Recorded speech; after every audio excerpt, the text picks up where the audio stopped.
rappers are monkey flipping with the funky rhythm. I be kicking, musician, inflicting composition. All right, Jets fans, welcome back to another session of Knicks Bros TV, where we're just gonna do just Jets talk here. Just finished watching the Bears and Jets game. Very disappointing. Just the offense just couldn't get it done today. I mean, how many times do you go to the end zone and you're not able to do anything? You know, just come out with field goals every time. And here's the thing: I think where it's really stressful with Rex Ryan is, listen, I think Rex Ryan is one of the best coaches we've had. But what he tends to do is, I think he tries to do too much with the offensive calling, too many trick plays. He puts too much pressure on his quarterbacks. He doesn't allow his quarterbacks to develop. The reason why I say that is, let's go back to, a couple of years ago when we had Mark Sanchez as a starting quarterback. The one thing that puts a good difference between Geno Smith and Mark Sanchez is that Geno Smith has the ability of being mentally tough, where Mark Sanchez couldn't handle that. That's why he's no longer in New York.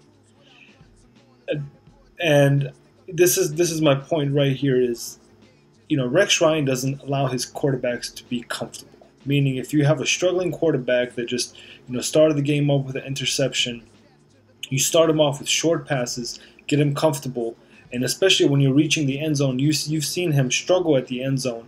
And it's not only him, just mostly the offense. The wide receivers not getting open, constantly being pass rushed, and the running game isn't where it needs to be. So I think what needs to happen, especially a lot of times when we were very close to the goal line, is to pass the ball to, especially someone that's really shown himself, and I really like him over Chris Johnson, which is Ivory. Give the ball to Ivory, let him run it in, rather than bootleg it to the outside, try to have him run the ball and try to throw it. So that's one key error that I saw. With Rex Ryan. I felt like at first he showed a lot of blitz, didn't blitz at first, and we all know what happened when he did actually blitz Cutlers. We put some pressure on him. We were able to do something, because here's the thing: our secondary right now is too hurt, and it just, best put, I mean, we no longer have Revis Island or whatever the hell he called it, and we have to do what we have to do. And I'm not putting the blames on the referees or anything, but man, what a game with a whole bunch of terrible calls. One of the bad calls that I saw was kind of in the beginning of the game, where I believe it was Darren Walls was covering the Chicago Bears wide receiver, and they called it holding by the Jets player when you could perfectly see the Chicago Bears player holding him behind his arm. So that was one, and the other one is that recovery we had for a fumble, in which wasn't called for us. So that's why we could never have that touchdown, because David Harris ran it all the way down for a touchdown. It was never counted. So overall, Geno Smith 26 for 43, 316 yards, 1 TD and 2 interceptions. Here's the thing: I'm not panicking whatsoever. I really think he's still improving. I'm still I'm behind Geno. I don't think we should have a quarterback controversy. I thought, he did have his mistakes, but it's the way he rebounded from that. It's amazing how, kind of going back to Mark Sanchez, is, Mark Sanchez, if he would have had a bad interception, the whole game would go sour. So the fact that, Geno Smith, drove us down the field numerous occasions, but we ended up with a field goal. So I think he needs to get his props for that. And here's the one thing that I'm starting to see with Geno Smith, and it might be a good comparison, might not be a good comparison, but Geno Smith, if you look at him on his stats and kind of watch him play, reminds me of Dante Culpepper. Ends up having, 30 completions for like 40 attempts, 400 yards, 2 TDs, 3 interceptions, and so on. And here's the other thing: is our wide receivers. I mean, we really don't have a good wide receiver. I thought Amaro had a good catch for 43 yards as our tight end. Never been a Curly fan, but he's really impressed me last game. I thought a couple of gutsy catches he had in that game. So Greg Salas kind of showed me a couple of things, so that was really interesting. So overall, really disappointed. I thought, we should have won that game.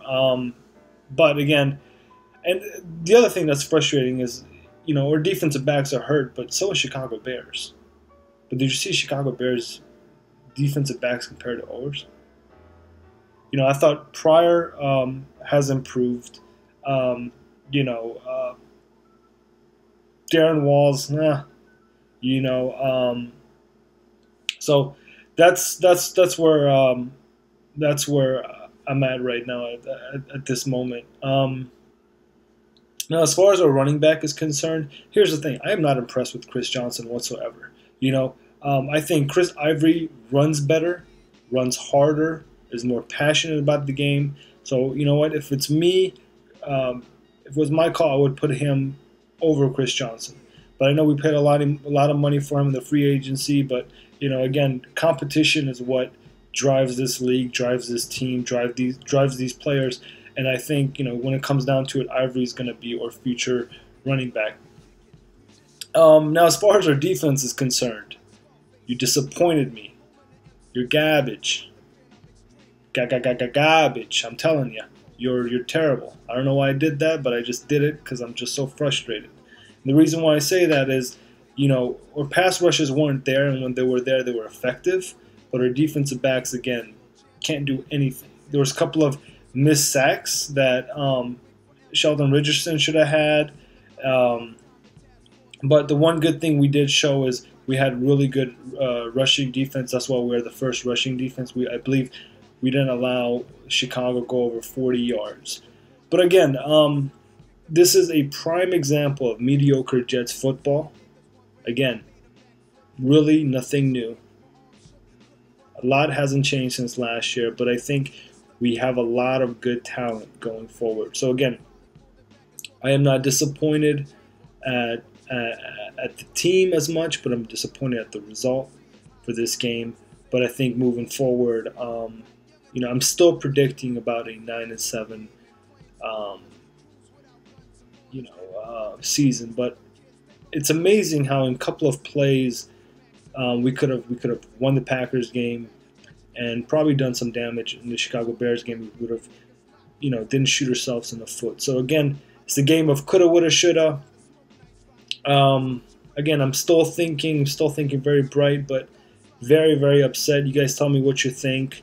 It is what it is. And, Decker, I don't know. He's pretty injury prone. And, we've as Jets fans haven't had that many good wide receivers anyhow. I mean, we had Keyshawn Johnson and, I don't know. That's just how I'm feeling right now. I think, we should let's not put Geno in such a hard position sometimes. I think we allow him to do too much decision making where I think, a couple of short passes gets his confidence going. At the same time, we need to start running the ball more effectively because here's the thing. We're attempting to run, but we're not running the ball. So, guys, keep watching this channel. Keep subscribing. Again, nothing really too good for the Jets since we just went ahead and lost this game. But, see you guys next week. And, again, thanks for watching. Plus the owl in his back. From what I hear in all the stories, when my peoples come back black, I'm living where the nights is jet black. The fiends fight to get crack.